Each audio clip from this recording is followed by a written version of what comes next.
Serial गुम है किसी के प्यार में के लेटेस्ट एपिसोड को सबसे पहले देखने के लिए हमारे चैनल को सब्सक्राइब करें। आज के एपिसोड की शुरुआत में नील ऋतुराज से कह रहा होता है कि मैंने तुम्हें सच बोलने कहा है और तुम सारी सच्चाई बता दो, नहीं तो तुम्हारी जान मैं ले लूंगा और उसके जिम्मेदार खुद तुम होगे।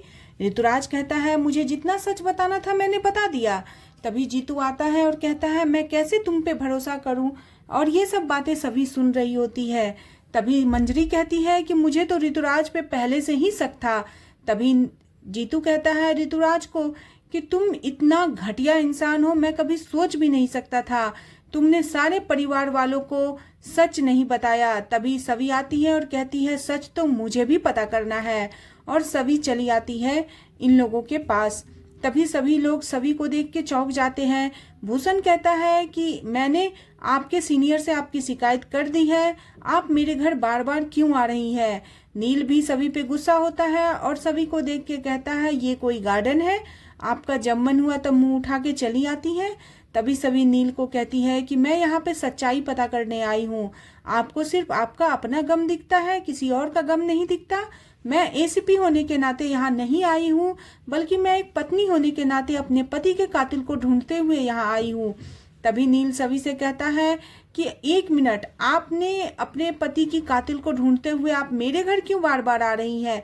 सभी कहती है क्योंकि मुझे ऋतुराज पे शक है, और वहाँ एविडेंस जो मिला था उसका फिंगरप्रिंट ऋतुराज के फिंगरप्रिंट से मैच करता है, इसीलिए मैं ऋतुराज से पूछताछ करने के लिए आई हूँ। तभी कहती है कि गिटार का ये जो मुझे मिला हुआ है ये ऋतुराज के फिंगरप्रिंट से मैच करता है, और ये चीज जान के नील भी चौंक जाता है। सभी लोग हैरान हो जाते हैं और सभी का शक ऋतुराज की तरफ जाता है, और सभी लोग घर वाले चौंक जाते हैं। लेकिन ऋतुराज कहता है कि मैंने न रजत ठक्कर का खून किया है और न ही मैं तेजस्विनी का खून किया है। तभी नील कहता है कि तुम अमरावती क्यों गए थे। ऋतुराज बताता है कि मैं तेजस्विनी से मिलने अमरावती गया था, लेकिन मैं जब अमरावती गया तो वहां भी तेजस्विनी का मेरे साथ वही जवाब रहा। मैंने तेजस्विनी को बार बार कहा कि नील ने तुम्हें छोड़ दिया है, तुम मेरे साथ आ जाओ, लेकिन तेजस्विनी का एक ही जवाब था कि नहीं, मैं वहां तुम्हारे साथ नहीं जाऊंगी, और तेजस्विनी अपने बात पे रिजिट रही। तभी ऋतुराज कहता है कि मैंने किसी का खून नहीं किया है, और मैं तेजस्विनी से मिलके मैं चला आया था, और जिस रात तेजस्विनी का खून हुआ है उस रात मैं भूषण काका के तबीयत खराब होने के कारण भूषण काका के पास ही बैठा हुआ था। तभी वो भूषण से कहता है कि आप काका बताइए, मैं आपके साथ था रात भर। तभी वो अपना फोन दिखाता है, जिस ऐप से उसने मेडिसिन बुक किया था वो ऐप में भी उसकी पूरी डिटेल है। ऋतुराज कहता है कि तेजस्विनी मेरे साथ आने से मना कर दी, इसका मतलब ये नहीं है कि मैं तेजस्विनी का खून कर दूंगा। मैं तेजस्विनी से मिलने जरूर गया था, लेकिन मैं उनसे कन्विंस करने गया था, क्योंकि मैं तेजस्विनी से प्यार करता था, और मुझे ये बात एकदम हजम नहीं हो रही थी कि तेजस्विनी ने मुझे रिजेक्ट करके नील को चुना है। ये बात सुन के नील काफी दुखी हो जाता है, और ऋतुराज अपने काका से कहता है कि काका साहब आप बताइए, क्या मैं उस रात आपके साथ था। ये बात प्रूव हो जाता है कि नील उस रात भूषण के साथ ही था, यानी कि कातिल नील नहीं है। तभी नील कहता है कि मैं आप लोगों को बार बार कह रहा हूं मैं कातिल नहीं हूं। सारे एविडेंस और प्रूफ देखने के बाद सभी को यकीन हो जाता है कि ऋतुराज ने मर्डर नहीं किया है। लेकिन अगर ऋतुराज ने मर्डर नहीं किया है तो आखिर इन दोनों का कातिल है कौन। सभी ये चीज सोचने लगती है, और ऋतुराज काफी गुस्से में आ जाता है और कहता है कि अब तो सब कुछ क्लियर हो चुका है ना कि मैंने खून नहीं किया है। लेकिन इन सब बातों को सुन के विनोद काफी गुस्से में आता है और ऋतुराज को थप्पड़ लगाता है और कहता है खून तुमने किया है हमारे विश्वास का, हमारे रिश्तों का, हमारी परवरिश का। और विनोद उसे थप्पड़ लगाता है। सभी नील को देखती है, जो नील काफी परेशान रहता है। नील वहां से साइड हो जाता है, सभी उसके पास जाती है और सभी उसे पानी के लिए पूछती है। नील मना कर देता है। सभी कहती है कि मुझे आपसे कुछ काम है, आप मुझे ये फोन दे दीजिए, क्योंकि बाकी की जांच पड़ताल के लिए मुझे इस फोन की जरूरत पड़ेगी।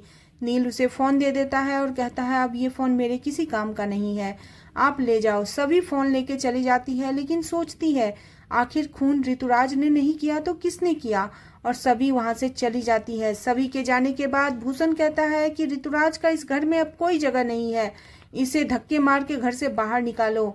और ऋतुराज को अमय और उसके काका धक्के मार के घर से बाहर करते हैं। ऋतुराज बार बार लीना को बोलता है, मौसी मुझे रोक लो, ये लोग मेरे साथ क्या कर रहे हैं, लेकिन ये लोग एक भी नहीं सुनते हैं। ऋतुराज बाहर निकल जाता है और तभी ऋतुराज एक वादा करता है अपने आप से कि मैं नील की लाइफ को खराब कर दूंगा।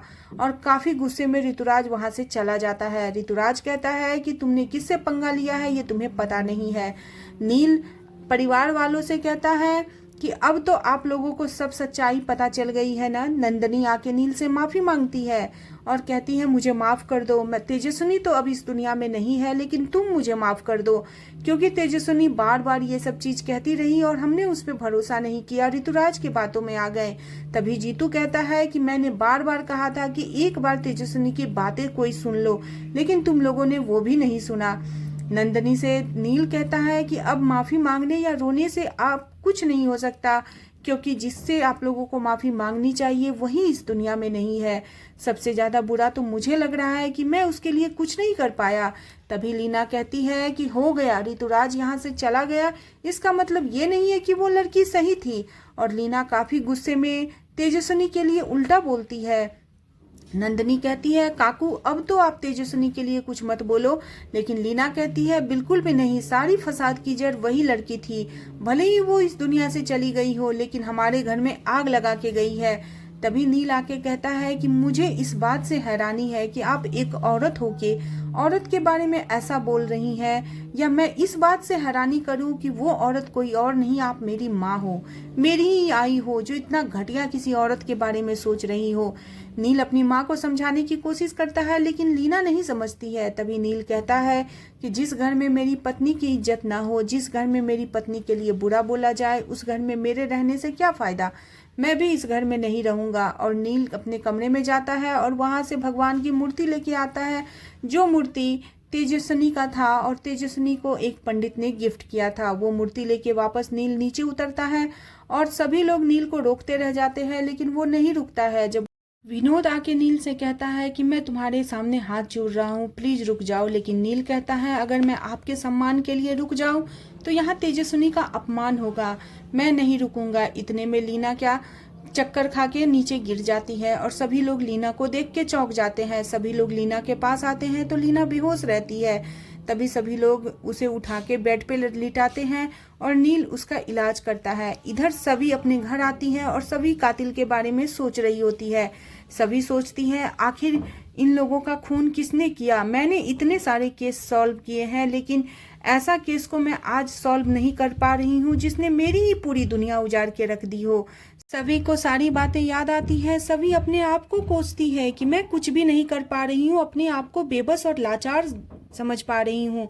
तभी भाग्यश्री की आवाज आती है गिरने की और सभी दौड़ के भाग्यश्री के पास जाती है, उसे उठाने की कोशिश करती है। भाग्यश्री जब सभी को देखती है तो सभी पे चिल्लाती है और कहती है तुम्हारे कारण ही सब कुछ हुआ है, तुम मेरे से दूर हो जाओ, तुमने ही मुझे गिराया होगा, तुम भगवान से प्रे कर रही होगी कि जैसे मेरा बेटा मर गया वैसे मैं भी मर जाऊं। तभी तारा और रिद्धि आती है और भाग्यश्री को संभालती है। भाग्यश्री कहती है मुझे बहुत ज्यादा दर्द हो रहा है, लगता है मेरा पैर टूट गया है। सभी लोग भाग्यश्री को सोफे पे बैठाते हैं और रिद्धि भाग्यश्री को संभालने की कोशिश करती है, लेकिन भाग्यश्री काफी दर्द में रहती है और भाग्यश्री कड़ा रही होती है। कहती है आज मेरा रजत होता तो वो मेरा सबसे पहले इलाज करवाता। इधर नील अपनी माँ का इलाज कर रहा होता है और कहता है बीपी लो होने के कारण ये बेहोश होके गिर गई हैं और ज्यादा कुछ भी नहीं है। तभी नील वहां से जाने लगता है तो लीना उसका हाथ पकड़ती है और लीना कहती है नील मत जाओ और रुक जाओ।